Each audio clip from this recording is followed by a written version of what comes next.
There, beautiful people. So I drew a couple of cards the other day, and I thought I'd speak about this little 2-card reading story that came up for me, because it came up for a friend of mine in a reading I did for her as well. And it was these 2 cards. So they both came up as well in the reading, and this is the Ace and the 7 of Pentacles. So it's very much all about money and health choices, and work-orientated ideas, and all these stories come up. When the Ace comes up, it's always like an opportunity that's not being taken, that there's a bit of a resistance to see the opportunity as something from Spirit, as something that's given from God, because this is the hand of God that's coming up, and if it's upside down, we're not recognizing that. And so this brought up all sorts of questions for me about, what is it that I'm negating, not taking, not willing to jump into? What work is it that I'm resisting, that I'm not seeing is like a godsend, and when it really is?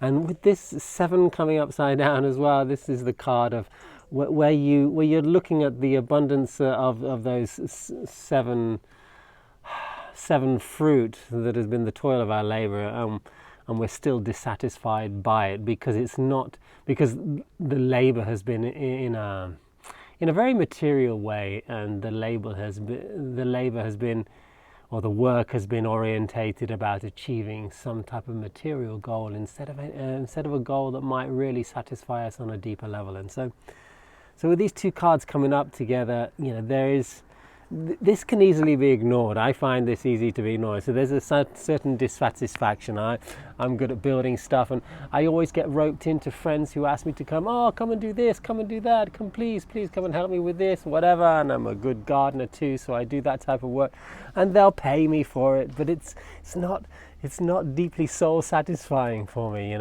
which obviously the coaching and the tarot reading and all that story is much more, because I feel that the exchanges are deep, and the growth that's instigated, promoted, and encouraged is deep, and it just feels more like me on a soul level. And I love to do physical labor and physical work too. So that is, it's rich for my body on another level. But if I'm working for money and not for my joy, or not following my heart, it's a little bit tricky. And so there's a part of me that says, the part of me that turns down these opportunities, and at the same time there's part of me that doesn't want to jump deeply into, let's say, this spiritual journey, because traditionally this isn't going to be as financially viable and real in my head, and yet it is, and it can be, and yet there's still this resistance. There's this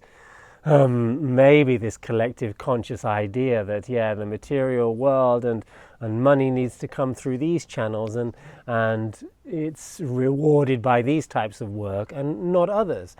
And I find that some of my choices, at least, and many times in my life, I've made these choices where being afraid of not having enough has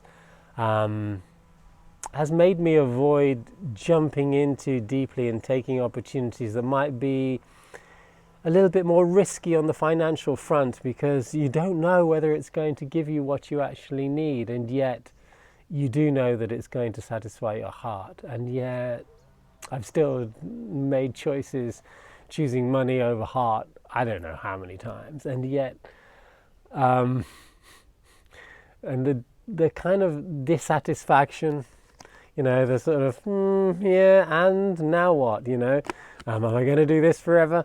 This not following my heart story is not long-term sustainably realistic in any stretch of my very limited imagination.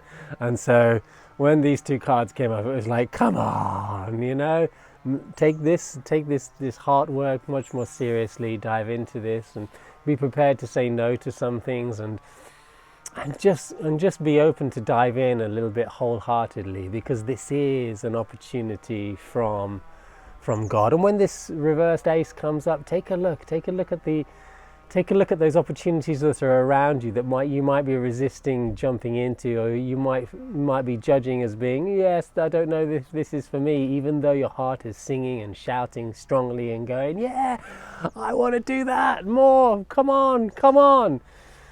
Try not to ignore that voice, because this is the voice that's tapped into our inner spirit and tapped into God as well. Have a fantastic day.